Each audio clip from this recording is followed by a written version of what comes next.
প্রথমেই জানাই লক্ষ্মী পূজার অনেক অনেক শুভেচ্ছা ও অভিনন্দন এবং বড়দেরকে আমার প্রণাম ও ছোটদেরকে আমার অনেক অনেক ভালোবাসা। হ্যাঁ, আজ হলো লক্ষ্মী পুজো, আর লক্ষ্মী পুজোর জন্য তো আমি মা লক্ষ্মীর সেই ছোট্ট দুটি চরণের পদচিহ্ন এবং মা লক্ষ্মীর বাহন লক্ষ্মী পেঁচাকেও বানিয়েছিলাম। তো তাদের জন্য কি একটি ভোগের থালি না বানালে হয়? তার জন্যই আমি মল্টির ক্লে নিয়ে বসে পড়েছি আজকে মা লক্ষ্মীর জন্য ছোট্ট একটি ভোগের থালি বানাতে। তো তার জন্য আমি প্রথমে মল্টির ক্লেটাকে মিক্স করে নিয়ে ছোট্ট একটি প্লেট, তার সাথে লুচি, সুজি, মুড়ির মোয়া, পায়েস এবং সবচেয়ে ইম্পর্টেন্ট যেটা সেটা হলো নারকেলের নাড়ু বানিয়ে নিয়েছি। হ্যাঁ জানি আমি ক্লে আর তেমন একটা পারি না, তাও আমি আমার বেস্টটা দেওয়ার চেষ্টা করেছি।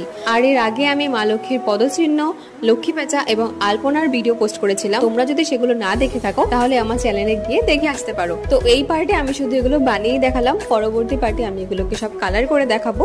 তো এই পর্যন্ত আমার ভোগের থালিটা তোমাদের কেমন লেগেছে অবশ্যই কিন্তু জানিও।